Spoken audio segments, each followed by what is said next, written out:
गुरुजी, Prayagraj high court के senior advocate राष्ट्रपति खरे जी का सवाल है कि आपका विज्ञापन और चित्रगुप्त पीठ से प्रकाशित पुस्तिका में देखा है कि भगवान चित्रगुप्त जी के मंदिर के चारों तरफ नक्षत्र वाटिका और जल परिक्रमा बन रही है, तो उसका क्या उद्देश्य है?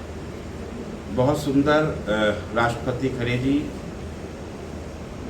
पहली बात तो कि आपका नाम सुन के बड़ा आनंद आ गया, राष्ट्रपति खरे, भारत का प्रथम नाम भी पहली बार सुना, अच्छा लगा। राष्ट्रपति खरे जी, आपको बहुत बहुत प्रणाम, आशीर्वाद। बहुत सुंदर सवाल है आपका। देखिए, भगवान चित्रगुप्त जी को जानना और समझना और प्रभु की महिमा से को सुनना और समझना और प्रभु का आशीर्वाद प्राप्त करना बहुत बड़ी चीज है। भगवान चित्रगुप्त जी के इस भव्य पीठ के चारों ओर नक्षत्र वाटिका और जल परिक्रमा ही नहीं, नवग्रह भी स्थापित किए जा रहे हैं। उसका सबसे बड़ा कारण क्या है, उसका उद्देश्य क्या है, वो आप जानना चाहते हो। जानिए कितना अच्छा उसका उद्देश्य है। सनातन धर्म कर्म प्रधान है। सनातन धर्म कर्म प्रधान है। हमारे यहाँ सनातन धर्म में हमें जो कुछ भी मिलता है वो कर्मों के आधार पर मिलता है। हमको कर्मों के आधार पर ही किस योनि में जन्म देना है ब्रह्मा जी को, वो कर्मों के आधार पर ही निर्धारित होता है। कर्मों के आधार पर ही ये भी निर्धारित होता है कि प्रभु श्री हरि नारायण को माँ लक्ष्मी के साथ किसको अपार सुख संपत्ति देनी है या दारुण दुख देने हैं, ये भी कर्मों के आधार पर ही निर्णय होता है। प्रभु महादेव को माँ शक्ति के साथ जो विराजमान है, उनको मोक्ष प्रदान दे करना है, तो वो भी कर्मों के आधार पर है कि किसको मोक्ष मिलना है, किसको मोक्ष नहीं मिलना है। तो भगवान चित्रगुप्त जी कर्मों के आधार पर पुरस्कार और दंड देने का कार्य करते हैं।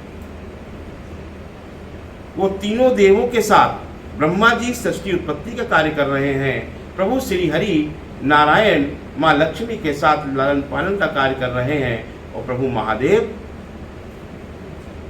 मोक्ष प्रदान करने का कार्य कर रहे हैं। लेकिन सब कुछ कर्मों के आधार पर है, इसलिए कर्मों का आधार पर फल देने का जो कार्य है वो भगवान श्री चित्रगुप्त जी द्वारा किया जाता है।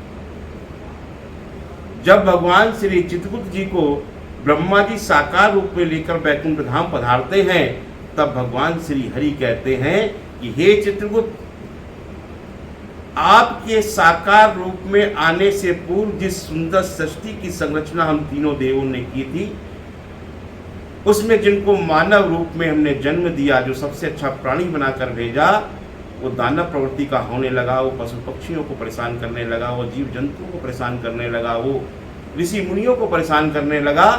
तब हमें इस बात का ध्यान आया कि हमें सबको दंड देने, पुरस्कार देने के लिए कर्मों के आधार पर फल देने वाले देवता को भी अपने साथ में साकार रूप में लाना होगा।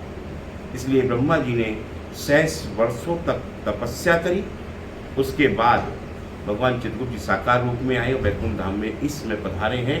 तब भगवान श्री हरि कहते हैं कि हे चित्रगुप्त, जो हम तीनों देवों के समकक्ष समस्याएं उत्पन्न हुई सृष्टि संचालित करने के लिए, आज से सारा संचालन का कार्य सृष्टि का जो है वो आपको करना है। आपके सामने कोई भी व्यवस्थाओं में व्यवधान उत्पन्न ना हो, इसलिए जितने भी ग्रह नक्षत्र गंधर्व सब है ऋषि मुनि, ये आपके अधीन कार्य करेंगे। आपको किसी को सूक्ष्म दंड देना होगा तो आप ग्रह नक्षत्रों की चाल को बदलते हुए उसको सूक्ष्म दंड कर्मों के आधार पर प्रदान करेंगे।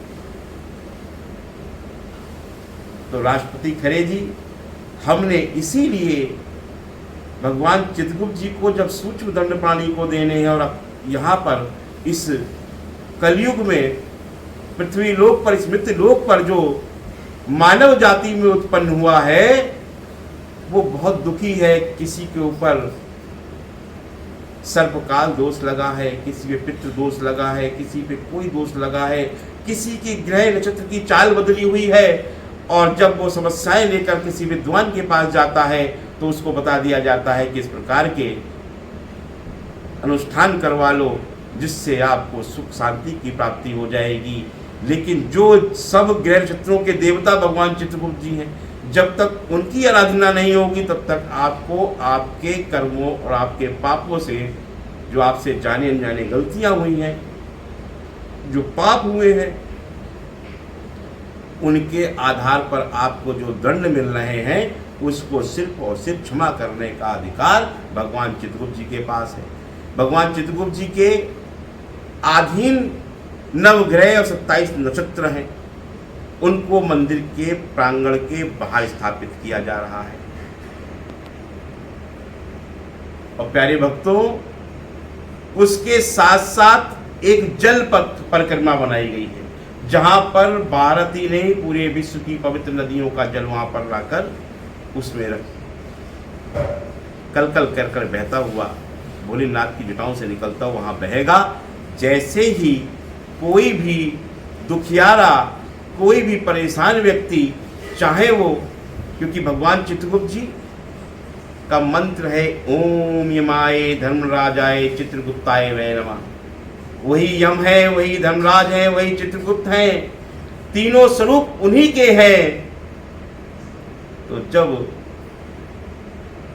माँ यमुना भगवान चित्रगुप्त जी की बहन है, जो यहाँ खुद स्वयं विराजमान है, वो भी उसमें होंगी, गंगा भी होंगी, सरस्वती भी होंगी, नर्मदा भी होंगी, समस्त जितनी भी पवित्र नदियाँ हैं, चाहे वो नेपाल की हैं, चाहे भारत की हैं, या अन्य देशों में जो पवित्र नदियाँ बह रही हैं, उन सब का जल लाकर इसमें विसर्जित किया जाएगा। और यहीं से वो जल की परिक्रमा करने के पश्चात जब आप नक्षत्रों की परिक्रमा करेंगे, ग्रहों की परिक्रमा करके अपनी क्षमा याचना करते हुए जब भगवान चित्रगुप्त जी के मुख्य जहाँ पर गर्भगृह में आप जैसे ही प्रवेश करेंगे तो आप समस्त पितृदोष, सर्पकाल दोष, समस्त समस्याओं का समाधान तत्काल प्रभाव से भगवान चित्रगुप्त जी के चरणों में पहुँचते ही हो जाएगा।